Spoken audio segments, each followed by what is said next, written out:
Hi everyone, I'm here again with Mark Jones, and we are gathered to discuss something very interesting, which has to do with the theory of Jaak Pansek and his idea about 7 emotional systems. And this is part of what is it? Neuroscience, neuropsychology. Mark? Yes, broadly speaking, yes. I mean, it's a More, phenomenal contribution, isn't it, on the more biological, physiological, physio-psychological end of the spectrum. Pansek's work is, a phenomenal contribution. Not that I'm an expert in it, but I mean, the level of research, the level of observation, I guess, what would you say, a kind of bringing psychology back to its organic and biological roots kind of perspective, isn't it? Looking at the actual physiological arousal systems, the response systems of creatures to states of consciousness and their experience, and seeking to understand them in a holistic way, including the organic bodily domain, which is not always present in all psychology.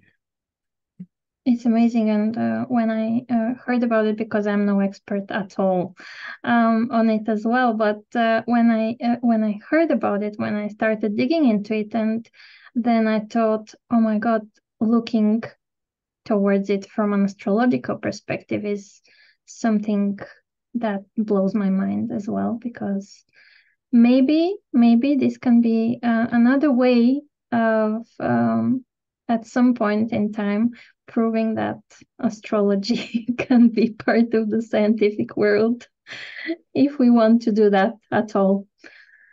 Yeah, I'm not sure that's even the goal, but what might be, you know, does the scientific world even include in its mainstream consensus all of science's possibilities, never mind something as weird science as astrology, is an interesting kind of question. But even if astrology aspired just to relate itself meaningfully to other modes of thought in a respectful way, so that people, what I witness in lots of astrologers' development is, because astrology is so esoteric and effectively so secret in their lives, they have all their previous embedded knowledge, and then they go off, as it were, into a private room or late at night with a torch under the covers reading the astrology books. Yeah.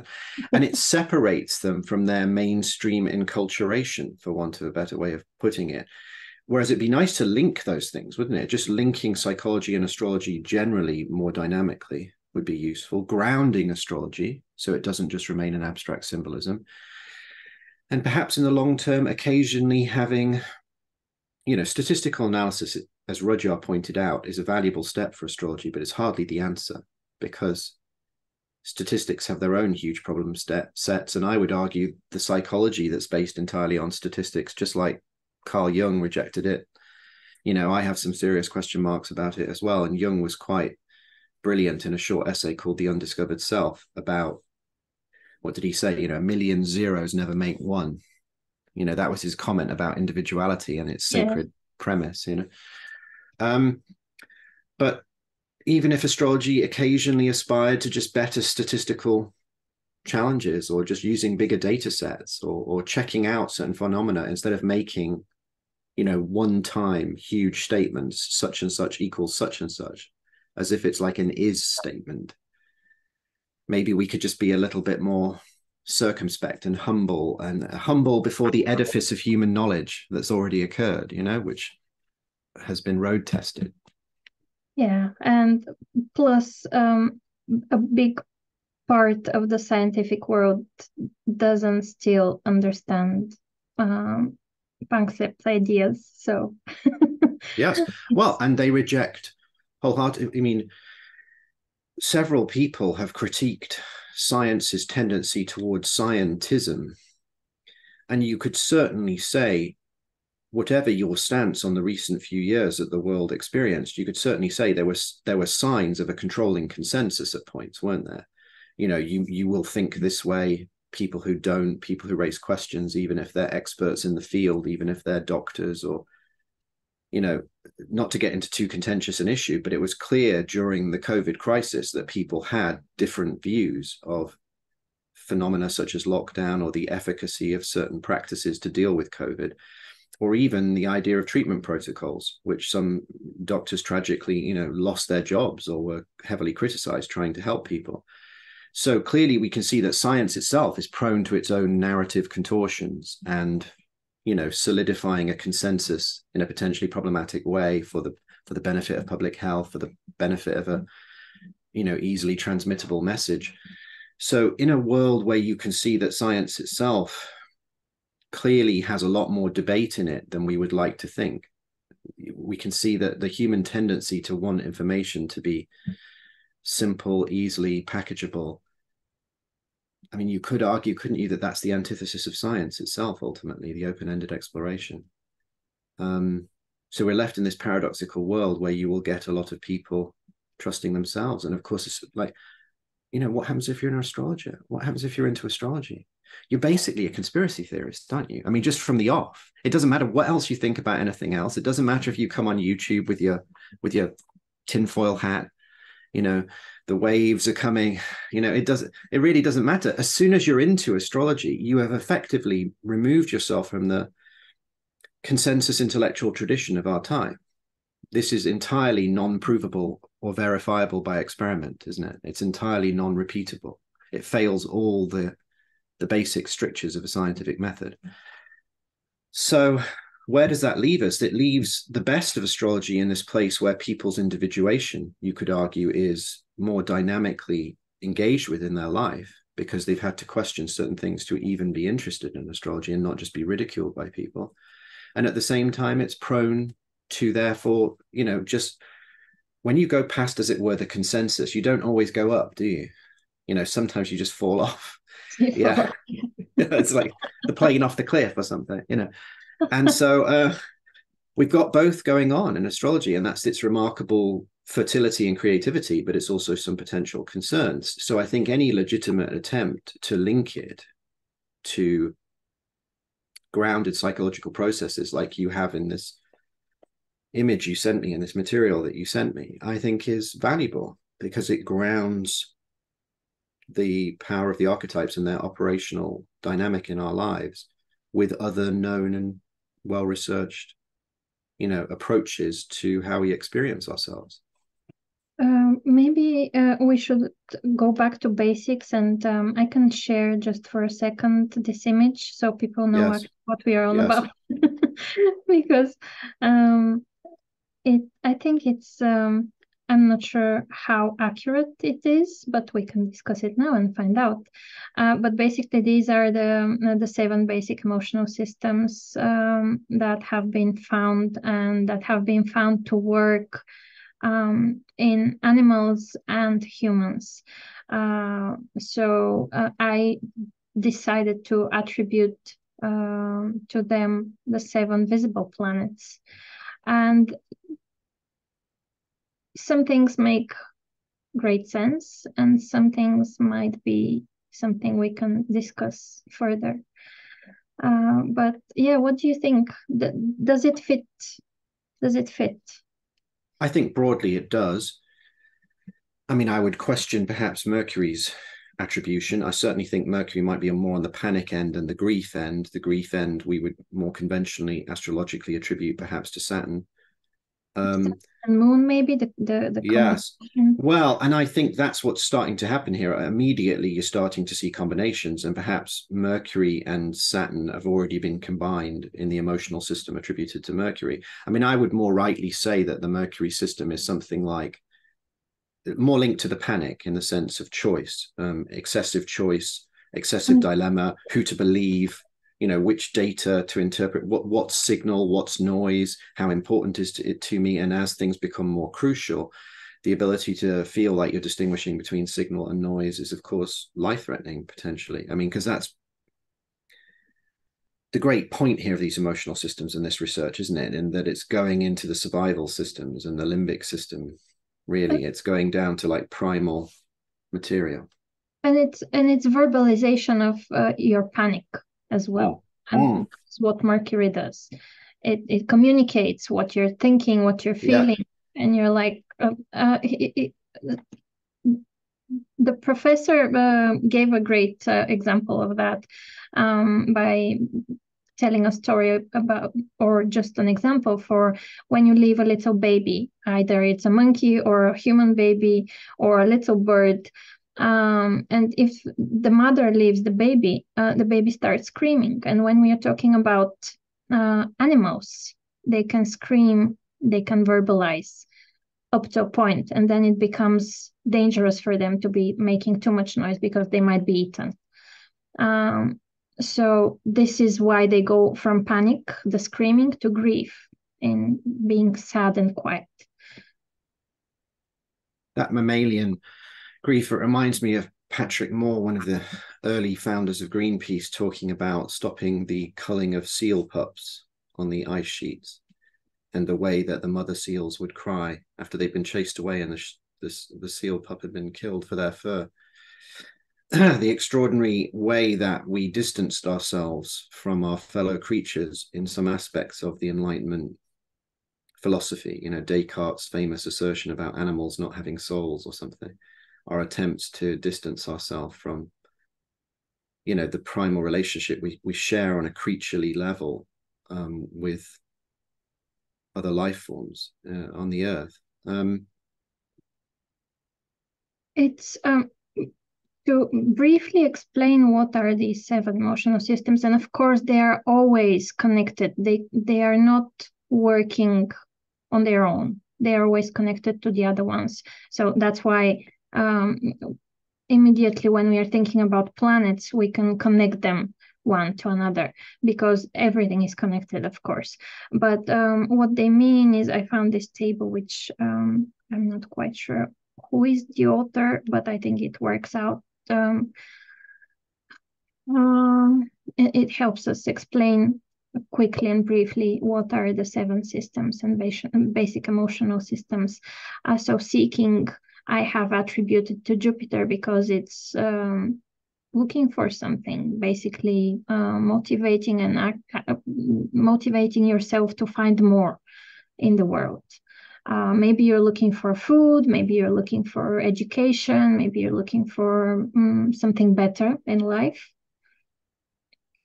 Does this make sense? Yes, although I think we have to be careful. There's 2 ways of doing this, or several ways of doing this. There's the way that's completely respectful to the original source material, and that's an important baseline of it. But there's a danger that source material becomes excessively reductive to astrology, where that same Jupiter symbolism could be applied on that level or multiple other levels. So you could say on that mammalian developmental level, it becomes that expectancy system, or that seeking, or that motivational emotional system.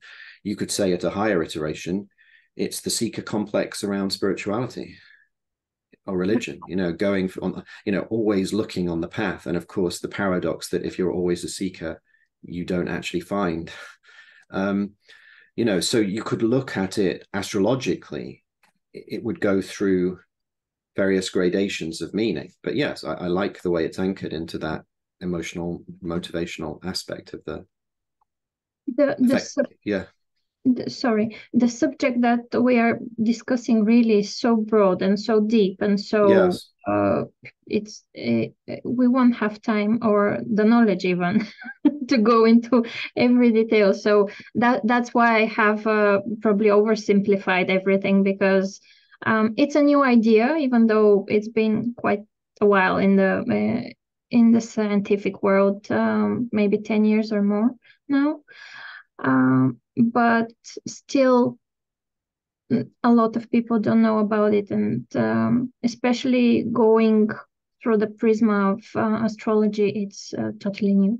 So that's why maybe I'm trying. Yes, but this particular take might be relatively new, but I mean it's broadly coming out of understandings in physiology and biology and even behaviorism to a certain extent that date well back into the earlier parts of the 20th century and really have roots in the 19th century. So I think it's legitimate in that sense. What I'm just saying is that the actual system that you've so intuitively ascribed to astrology, and I think accurately, is important to just see in its multiple forms. For example, if we attribute rage to Mars, right, I think understandably, it's important to realize what rage is at different levels of your experience. The two core experiences I've found working with people on a deeper level is rage and grief around the early developmental impasses or attacks on the self in the early developmental process. And the phenomena of rage seems to correspond to this sense of being violated, your internal composition of yourself and your integrity and your potential for agency as a child or a young person, feeling compromised. And rage is in defense of self. So we begin to see that Mars taps into a system where the organism is pushing against the limitations or attack on itself in order to achieve a kind of psychic vibrancy, a psychic wholeness. Because what do you do when you feel like you've been violated internally? And the more, so we're into the realm of the more serious developmental impasse or problem in the early parent-child bond, say, because obviously everyone seeks to some extent, although you can clearly witness the difference between the child that's very expansive in that regard and the child that's very cautious. But rage is something that happens. I mean, children, I think, have a certain anger, full stop. They just have a need to stand up for themselves. But rage, I think, is very particular to feeling like all of the self's agency has been stripped away. Yeah, or there's something very like when you're angry, when you're raging, it means that you want something and you cannot get it. Yes. Well, and that's all. I think that's the phase of rage that's always present. Like, my daughter can go in and out of that space on an hourly by hourly basis, depending on how things are going, but I think there's a more profound rage that builds, and you could almost start to say there's the Mars level that you're describing, and then almost like Pluto with Mars or Saturn with Mars or something. You could start to combine these archetypes. But I think what it does for me is it starts to privilege the importance of these so-called, malefic or more restrictive influences, archetypally, Mars, Saturn, etc., that they might tap into what are apparently negative emotional states, but those states are very important to the overall functioning of the self. If you don't have that pushback, you won't develop a self. Developing a self in the developmental process, in the way I would see it, is a victory. It is an overcoming. It is an act of creation and including a certain, if not violence, at least self-assertion. Yeah. So, yeah. I think that it depends on whether your for example, the rage system in your life has been distorted or not, because these are the higher engagements with Mars, when we are fighting for our rights. We are fighting for what we want. We don't give up. We start things without fear. And then we have the rage part where we might be fighting with people. We might be beating our children. We might be doing things that are destructive. And this is, of course, in astrology, it depends on what aspects there are, what sign Mars is in, and how we have developed ourselves to work with that energy. Yeah, well, it's the latter, if I may be particular in my view, that's more important. It's not even the aspects or the sign that Mars is in. They could show you qualities of its expression, but even if you had the most loaded, difficult Mars, multiple squares to it, it's conjunct Pluto or something, you don't have to be a rageaholic. You don't have to be someone, lashing out at people. It depends on the consciousness and its capacity to engage with it. Because the thing that we've got to be careful with here in making these links with these systems is, as you pointed out right at the beginning, they don't operate on their own. And the other mysterious way that they don't operate on their own is that there is a central agency to consciousness, effectively, in healthy people. So rage tends to destroy people most when it links to the other systems, and say they fall into panic or grief, or they go into fear. Or you could say underlying those emotional systems, if you looked at it, say, from like the approach of the diamond approach, trying to posit like an essence, an inner psychic structure that is essential, you could say that people start to fall into a hole inside, a void in their inner experience. And then people trapped in a rage system that weren't given to, or begin to develop that deficiency, they begin to have a negative snowball effect. The more they rage, the more they experience the inner deficiency, the inner sense of voidness of self. And so it becomes this incredibly painful cycle. And you could apply that the same with fear, lust. In fact, in a sense, all of them, because even caring can become that to people. Caring can become their attempt to overcome their inner sense of deficiency. And then, of course, the people they care for pick up on the inner sense of deficiency, even whilst they're being cared for. Because the goal would be the integration of all the systems, wouldn't it? And the shining of the sun radiating out, if you like, through all of the systems, so that care would come with its own, as it were, inner light or inner essence. So even this kind of model of consciousness, it's useful because it's so integrative, it's so organic, it follows physiological systems, it's so testable, it's so nuanced, but it doesn't acknowledge a psycho-spiritual central aspect of identity for me, that there is a kind of integrating structure holding these different things. And people are more prone to the rage system having problems in it because of the internal deficiency, because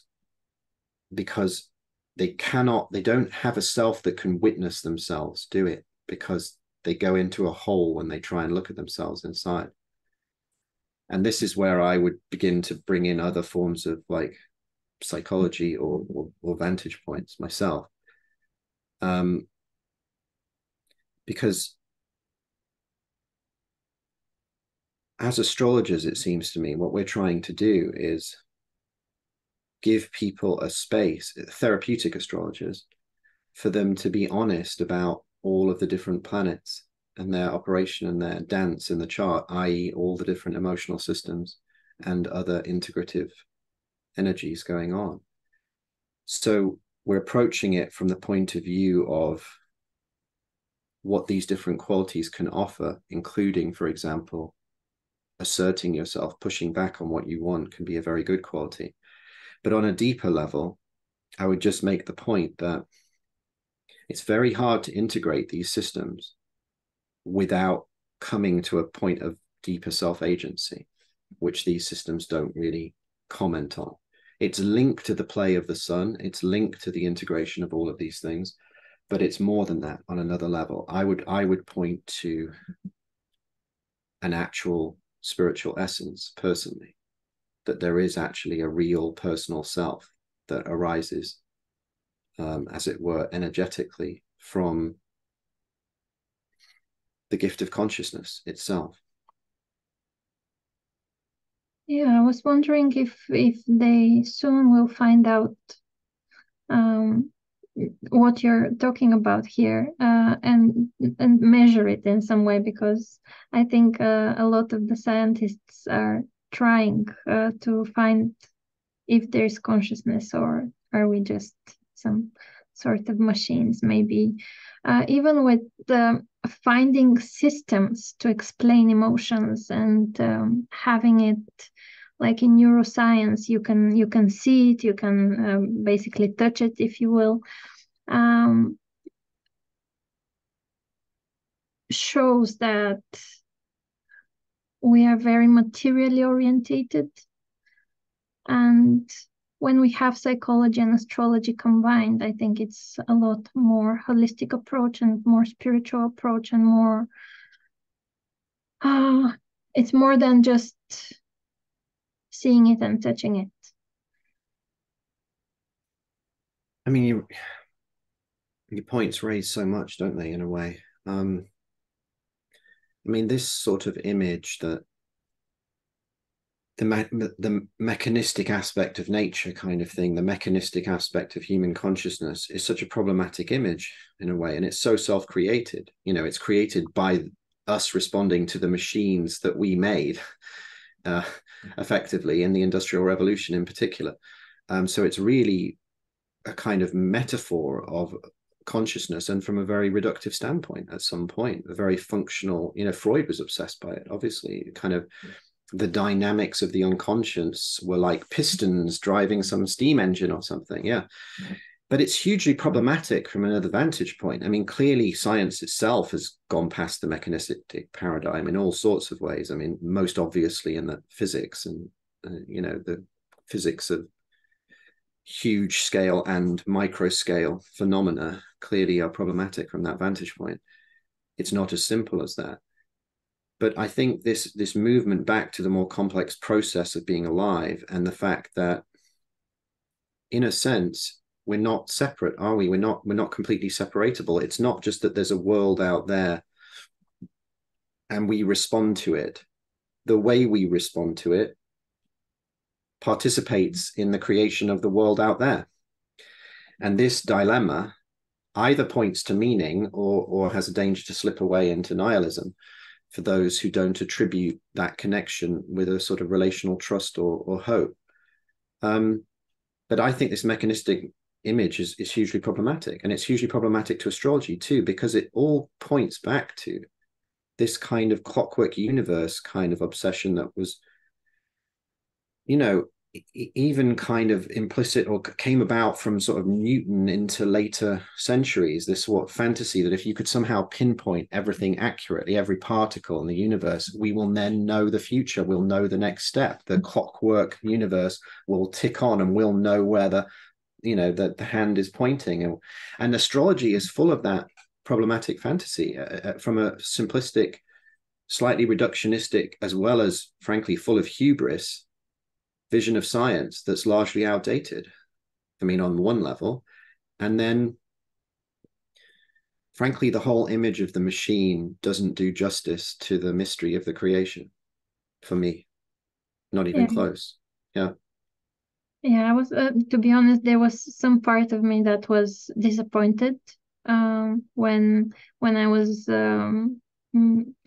listening to Panksepp's ideas and how you can basically touch the emotion, you can provoke the emotion by touching a certain center of the brain, and you can. It's in a box as if.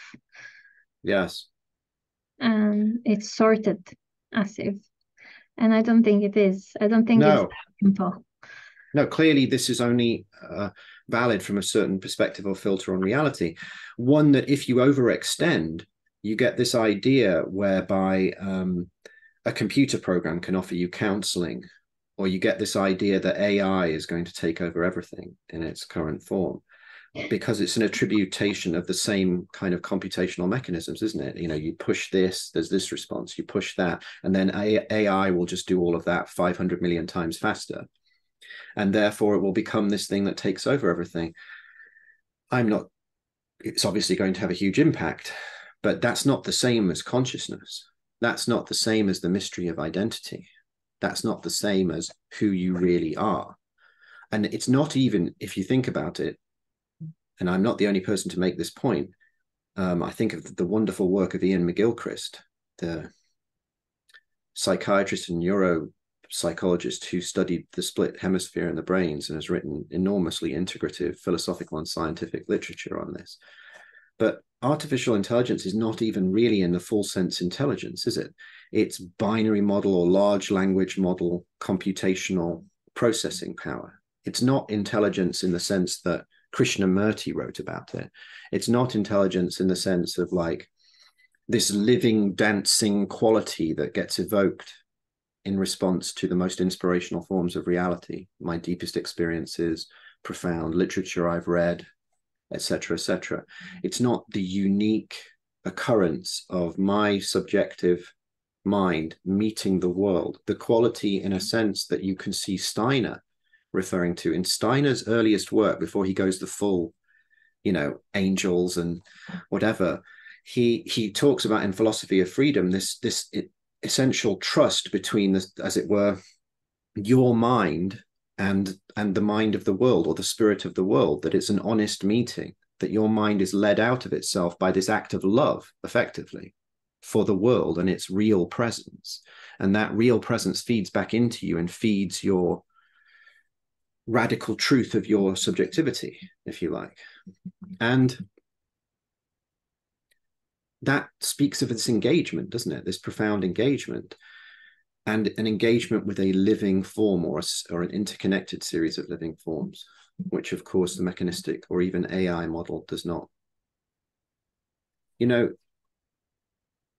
these metaphors, as it were, and for a variety of reasons, I've been reading the work of Owen Barfield in detail. He was this kind of quasi-philosopher and analyzer of poetic diction. He was a friend of C.S. Lewis and J.R.R. Tolkien. He was a member of that inner circle. And I've been reading his work on, in a sense, the way we participate in the world through our imagination and intellect and our response. And it strikes me, and he raised this, I think, in a number of subtle ways in his work, that it's not a small matter. The metaphors you pick for reality are consequential, aren't they? It has consequences if you think the world's a machine. It has consequences if, like Descartes, in your split between the external and the internal world, you say animals have no soul or whatever. You know, it actually matters. It's not passive. It's only passive if it's a machine. If you sit and stare at your washing machine where you wash your clothes, right, and you go, I think you're very profound, or I think you're not very profound. Yeah, it doesn't matter. It doesn't matter how you talk to it, effectively how you treat it, as long as you don't break it. But that's not true, in a sense, on a larger scale with living nature or other people, obviously. How we envisage to ourselves the operation of another consciousness in a relational form matters. It will actually change the way I relate to you over time, how I conceive of you. If I literally am in this fantasy that only people exist, you know, the sun of Mark exists and the planets are circling around it, and that there are no other suns, as it were, then you are just an unreal phenomena. And we see that more and more people are caught in that sometimes, through either, you know, clinical narcissism, all the way to just so preoccupied that they can't break out of themselves. But my point being, metaphors we choose and ideas we choose to describe reality is not trivial. It implies how we fundamentally engage with the world. And the machine is dangerous. The machine idea and the behaviorism implicit, these emotional systems, do I doubt that these exist? No. What I would say is they operate at a certain level, just like the planets operate at multiple levels. And it's really important and useful to understand that level. It's important to understand fear. Fear is incredibly useful. Think of those people, it's like pain. You know, those people that have that condition where they can't feel pain? They have to have all sorts of support in their lives to not just like lose limbs or lose their fingers, or, you know, or just stay by something that's so hot that they end up burning themselves seriously. They have to be protected from not damaging themselves, basically, because pain is such a interactive, qualitative reminder of what's required in your world. Just like you could argue fear and concern is. If you have ever held a very small child, just a matter of days old, they're like, you know, little baby otters or something. You have to give them little bits of milk and keep them warm. There is this very real concern that can easily go into fear, that just how to keep them alive. And it's not irrational. It's not paranoid. It's a real response to their vulnerability. Yeah, and what fascinated me the most, from what I've been taught, is that play is the mother of all systems. Yes. Which I, of course, immediately connected to the sun, and of course, the sun is our living power. It's our identity, and of course, it will be in the in the core of everything. I think you're absolutely right. And I mean, if you take the last attributes, it's almost like from the moon, the care that you link to the moon. You're almost following the work of Winnicott here. Someone like Winnicott, a psychoanalyst who actually cared about children and had worked with them and was a psychiatrist as well. So you've got the moon care question, then you've got the good enough, not good enough mother and holding environment care question. Then you've got the panic and grief, Mercury, but you could say there's a Saturn influence there too. If mother isn't there, the mind spirals. If mother's not around, if she's not good enough, what does the mind do? That's what I call the impossible dilemma. You're 3 years old, 5 years old, you're highly intuitive, you realize your parent's depressed or has a substance issue or whatever. You can't do anything about it. The mind can't compute. There's a special type of anxiety that comes from children being left too long or becoming fundamentally suspicious of the holding environment. I think Winnicott called it the unspeakable anxiety. Of course, it's the antimatter Mercury, isn't it? You can't, it's literally so painful you can't say it. And often people will hysterically garble instead. The kind of people that won't stop talking and yet they're not speaking their pain. And then what's the antidote to all of this? So it's almost like the evolution of Winnicott's work. You have that best-selling sounding title. What is it? Maturation in the Facilitating Environment. That's a winner of a title, isn't it? You've got that, and then you've got Playing in Reality. So he takes you all the way from the care dynamic of the moon in the earlier work to Playing in Reality, where he argues in some ways the way through all of this is to engage the creative dimension of play and to support that aspect. And of course, that's what he was doing in his clinical or therapeutic environments a lot. He was supporting these children who'd shut down and giving them a space to play, because play becomes the great what?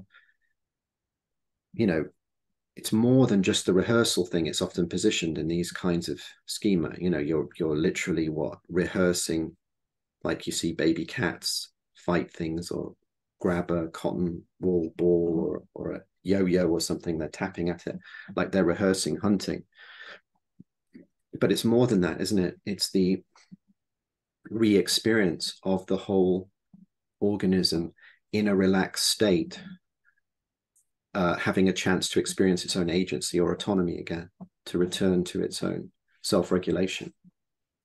And understanding that there's hierarchy and there are rules, and there's also fun in having rules, hierarchy, yes, and switching roles and sharing, and basically enjoying the company of another as well. Because yes, kids play on their own, but they play on their own up to 2-3 years old, and then they need to share. They need to be social. Or at least have parents who are looking after them and playing with them. And it's funny because that's what we've been discussing with my supervisor as well, where he says, well, people come with all kinds of problems, and they say I have an anger problem, and or I have panic attacks, which is the panic grief system, or I'm afraid of something, which is the fear system. But nobody comes and says, I have a problem playing. Yes. So this is maybe the most difficult thing to understand when you're going into therapy, or when you're going to any sort of a consultant that is supposed to help you understand yourself and develop your parts so that they can work in some sort of synchronicity and balance.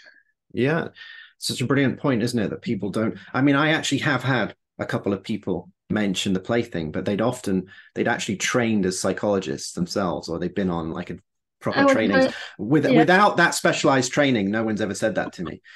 Although maybe some creative people have said, they positioned it just through there. I'm trying to make this record, or I'm trying to do this thing. But of course, that's the other thing that people do. They mistakenly attribute creativity to simply the one thing you do in your one specialist domain.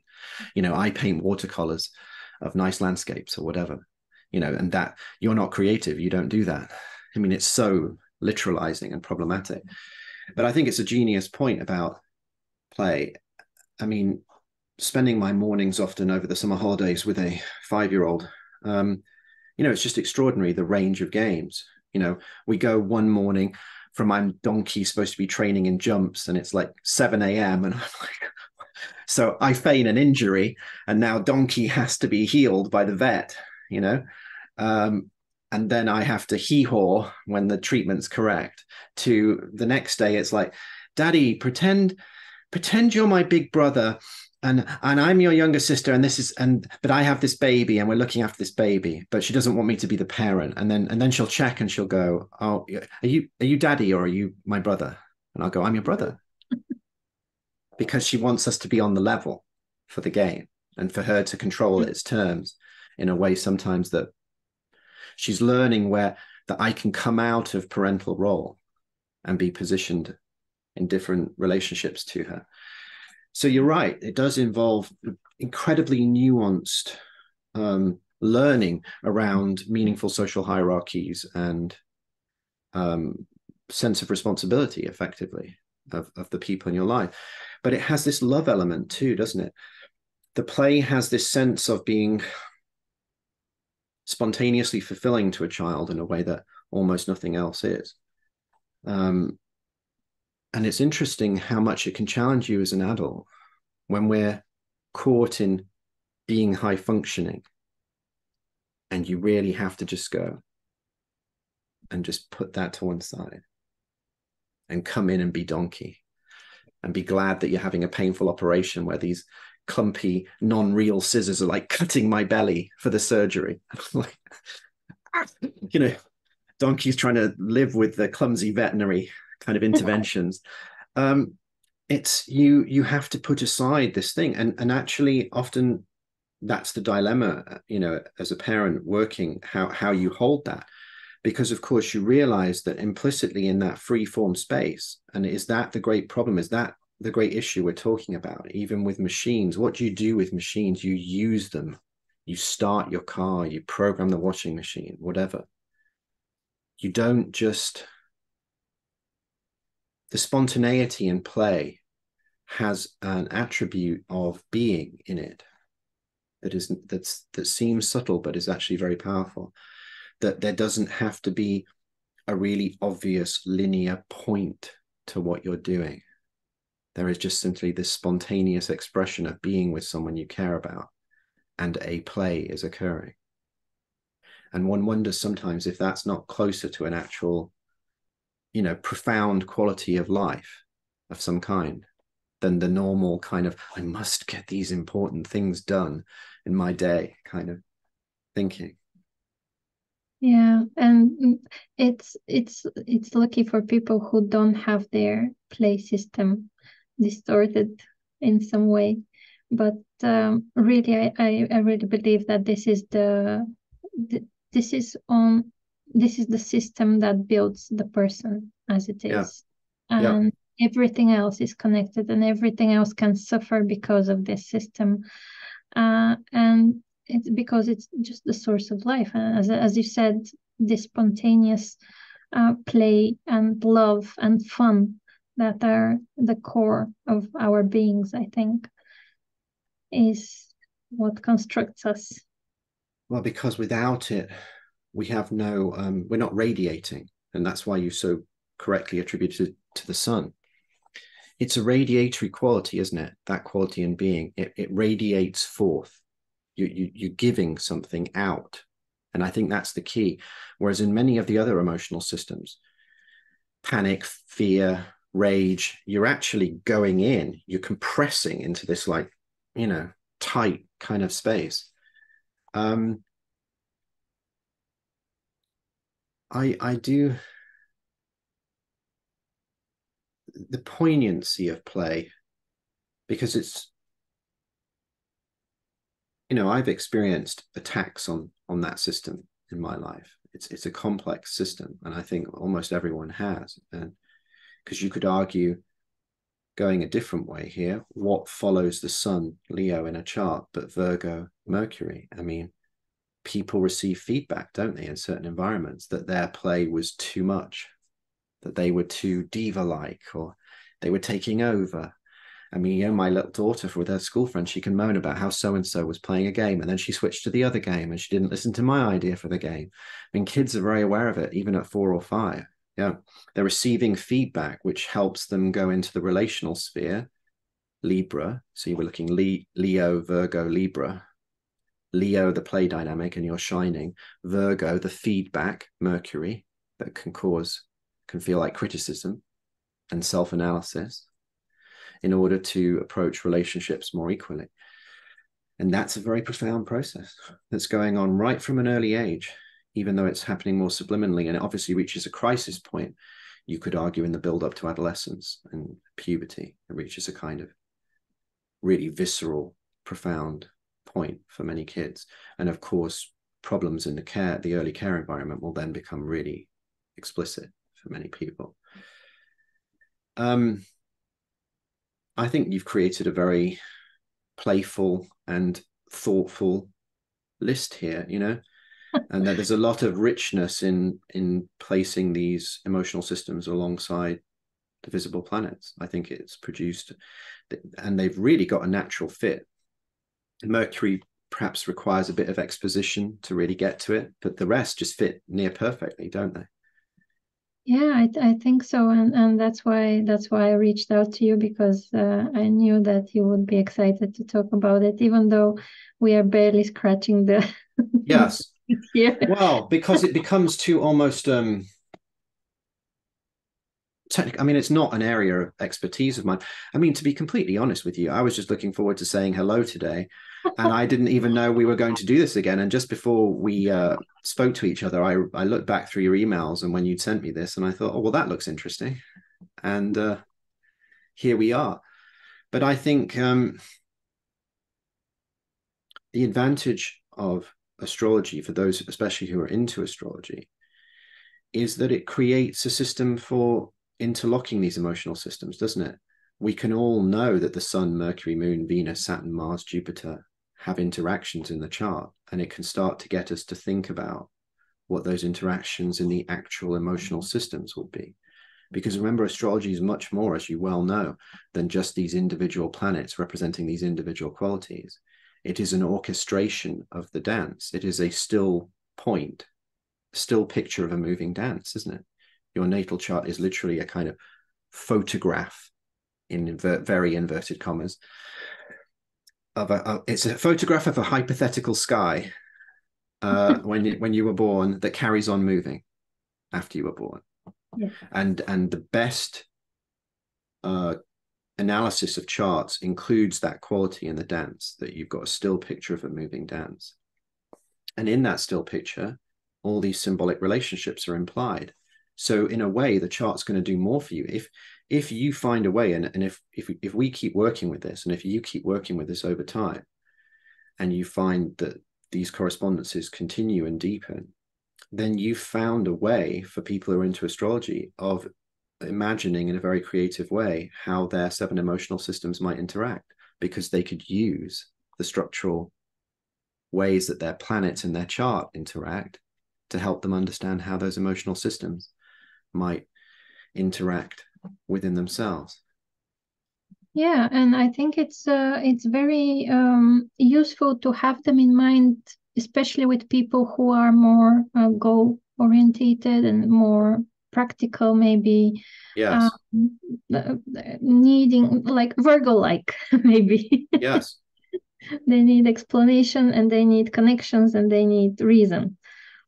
Well, and so I put it to you, an interesting thing to do would be to pick up a series of charts of people that you knew well, or have some sort of historical or psychological record of, i.e., not just some sort of celebrity website, but an actual biographical, more in-depth understanding, and place, some of the intense structures in the chart. Let's say someone's got a Mercury, Sun, Saturn T-square. How does the interlocking system of fear, panic, grief, and play interact in that T-square? Or let's say a person's got an enormous conjunction, Mars, Jupiter, Saturn. You know, how does their assertion energy channel into their seeking? How is it disciplined, or does it shut down by fear? And then as it's shut down by fear, become rage? You've actually got a model here for beginning to explore the cyclic range of possibility within certain astrological structures in a really tangible way for people. Yes, to starting to almost meditate on the chart as a emotional regulatory structure, aren't you? Like it's an affect regulation process or something, or ways of relating to your own chart that help you or help the person that's trying to help you understand how it might work. Yeah, that's a good idea. It's huge. Yes. It's Yeah. good. I think it's very rich. And I think, like you say, in a realm that's prone to whatever we want to call it, Uranian or Neptunian mysticism, let's just say of some kind, having really tangible ways of psychologically exploring certain astrological structures is a real gift to lots of people that want a greater tangible takeaway from the process. Indeed. And it's again, as we always talk about this, psychology and astrology are really of big help when they're combined together. Yes. It, To a it level makes, that it's extraordinary, really, isn't it? And it amazes me, to be honest, that more hasn't been done in that I area. I know. I'm just every day. That's what I'm thinking. Whoops. I, Yes. I I, don't know. I, well, I mean, you and I and many others are doing, exploring that combination. We are walking that path. And I think more will join. And, my sense is that this will become a growth area at a certain crucial point. But it's still very fringe, and it really depends where the world goes, because that mentality you're talking about, that slightly more mechanistic mentality where we want things to work over and over the same way, which, by the way, reality just doesn't seem to work like that. I mean, just think about even, one pill works for one person and literally causes a loads of side effects in another person. It's like we're just not, even on the most biological level, we're not the same. But that mentality of wanting us all to be the same shuts down this kind of dialogue, doesn't it? As therapy is more accredited and conditioned, and there's that movement in astrology too, completely understandably, because people want to get rid of charlatans or the crazy end of things, as it were. Yeah. But the danger is, as soon as you do that, you shut out all meaningful links with alternative, because you really come down to, with astrology, don't you? How do you explain how astrology works unless you start to get into some fairly spiritual and or cosmic weird stuff? How is this thing even working? I mean, what invisible hand tied it together that the shape of the cosmos on the moment you were born is going to say something interesting about your life? I mean, you can see why mechanistic scientists think it's laughable, can't you? It doesn't make sense in that level of the intellect's domain. It doesn't make sense. Yeah, but we can always lean on Jung here, even though Yes. he was also an outcast on that part of his theories. Well, I mean, to a level, I think it's hard for people who are attracted to astrology and alternative psychology like that could realize that Jung is outside of, he's not in academic psychology, hardly at all. Freud has been effectively disproven in loads of areas and had a reduced reputation, perhaps rightfully so, although frankly, I would still argue that doesn't dispute some of his. Freud is that paradox of having had one really genius idea and almost everything that came from it was wrong, but it's still that one genius idea. Jung has been unfairly taken out, but it's again understandable. If you read Jung and if you return to the Red Book, which has rejuvenated a lot of reading of Jung, I mean, it's effectively like joining someone on a psychedelic journey. I mean, this is really, you can see why people, and then of course you get back to this point, and this is where this reading of this dear man Owen Barfield, this figure in the 20th century who was such an influence on C.S. Lewis and Tolkien, argues of the central role of imagination in the making of meaning, because to follow Jung, you have to believe that the psychic journeys that Jung took are sufficiently real, that the figures he encountered there have something to offer. They become at the very least an embodiment of something in the collective psyche, if not more profound than that. You're going into a realm where inner psychic figures materialized in Jung's inner work and effectively spoke to him about the nature of reality. I mean, that's too much for some people. You know, we can understand that. But I think there's a way of looking at when you really start to subtly explore how we participate in the creation of meaning, where you have to recognize life might speak to you at certain points. And can you utterly discount the validity of that just because it doesn't meet the standards of objective and verifiable, repeatable by experiment kind of science? And that's where life becomes very strange, doesn't it? Because if you are the kind of person who's had the kind of experience where reality speaks to you, or something sacred, a sacred message seems to materialize from life in your experience, you have a very interesting question, don't you? Because you're asked a very serious question. Do you continue on this path that you were invited on by reality itself on some level in your inner experience? Or do you shut all of that down going, oh no, I'm sorry, the general agreement amongst humanity at this time is that these experiences aren't real? I mean, that is itself a kind of individuation, isn't it? And I would argue, whether people realize it or not, anyone who's taken astrology seriously for even a moment or two has already begun that path in a way, even if it's just the very early steps. Absolutely agree on that with you. And as I said, this is a huge topic, and I don't know if we should continue, or maybe we can meet again, or maybe we can discuss another topic, because I can talk to you all day long.